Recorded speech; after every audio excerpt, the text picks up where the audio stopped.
విద్యార్థి లోకానికి మీ ఏస్ రెడ్డి నమస్కారం. ఫ్రెండ్స్, ఈ క్లాస్ లో మనం ఏం నేర్చుకోబోతున్నాం అంటే ఇంగ్లీష్ లో టోటల్ గా 12 టెన్సెస్ ఉంటాయి. అందుట్లో 10 ఇంపార్టెంట్వి. 10 ఇంపార్టెంట్ టెన్సెస్ లో అంటే ఏ టెన్స్ లో సూత్రం ఎలా ఉంటుంది. ఫర్ ఎగ్జాంపుల్, నేను టెన్స్ పేరు చదువుతాను. ఈ అబ్బాయి ఏం చేస్తాడు, నేను చెప్పిన టెన్స్ లో సూత్రం చదువుతాడు. ఈ అబ్బాయి ఏం చేస్తాడు, ఒక ఎగ్జాంపుల్ చెప్తాడు. సో నేను టెన్స్ పేరు చెప్తాను, ఈ అబ్బాయి ఆ టెన్స్ లో ఉండే సూత్రం చెప్తాడు. ఈ అబ్బాయి ఏం చేస్తాడు, ఐ అనే సబ్జెక్ట్ తీసుకొని ఒక ఎగ్జాంపుల్ చెప్తాడు, ఇంగ్లీష్ లో చెప్తాడు, తెలుగులో చెప్పేస్తాడు. సింపుల్ ప్రజెంట్ టెన్స్ సూత్రం చెప్పు బేటా. Subject plus V1 plus extra words.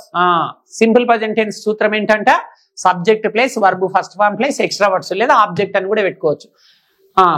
మా పెద్దోడు తండ్రి ఏం చెప్పిండు, టెన్స్ పేరు చెప్పిండు. పెద్ద కొడుకు ఏం చేసిండు, సూత్రం పేరు చెప్పిండు. చిన్న కొడుకు ఏం చేస్తాడు, ఒక ఎగ్జాంపుల్ చెప్తాడు. మరి మీరేం చేస్తారు, ఎంజాయ్ చేయండి.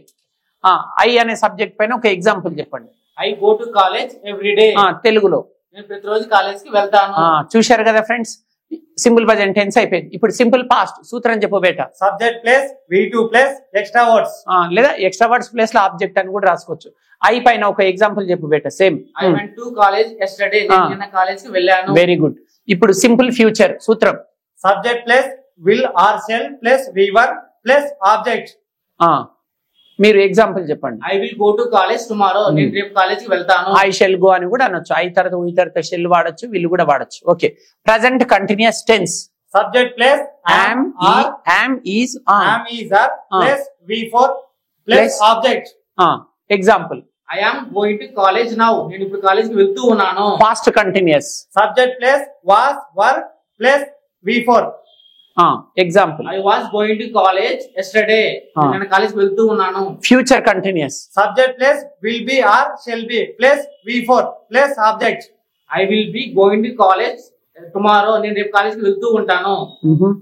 Next present perfect tense subject plus have are has plus V3 plus object. I have gone to college just now. నేను ఇప్పుడే కాలేజ్ కి వెళ్ళాను. Past perfect tense subject plus had plus V3 plus object. Example I had gone to college by this time yesterday. నేను ఈ సమయంలో college కి వెళ్ళాను. Future perfect subject plus will have or shall have plus V3 plus object. Example I have gone to college by this time tomorrow. నేను రేపు ఈ సమయంలో college కి వెళ్ళి ఉంటాను. Present perfect continuous tense subject plus have been or has been plus V4 plus object. I have been to college since morning. నేను morning నుంచి college వెళ్తూ ఉన్నాను. చూశారు కదా, I have been going to college since morning అంటే 10 tenses చూశారు. ఇంకొకటి ఏంటి, పాస్ట్ పర్ఫెక్ట్ కంటిన్యూస్ సూత్రం ఏంటంటే చెప్పు బాబు. Subject plus had been plus V4 plus object. I had been going to college. Future perfect continuous tense చెప్పు. Subject plus will have been plus V4 plus object. Shall have been వాడచ్చు, will have been వాడచ్చు. అంటే I will have been going to college అని చెప్పొచ్చు.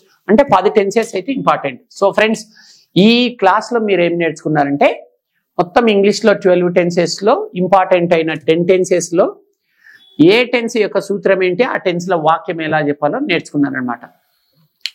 మేము ముగ్గురం చేసిన ఈ పవిత్రమైన ప్రయత్నం మీకు చక్కగా అర్థమైందని ఆశిస్తూ అతి త్వరలో మరో చక్కటి వీడియోతో మీ ముందు కోసము. అంతవరకు సెలవు. ఇట్లు విద్యార్థి బృందం మరియు మీ ఏస్ రెడ్డి. నమస్కారం.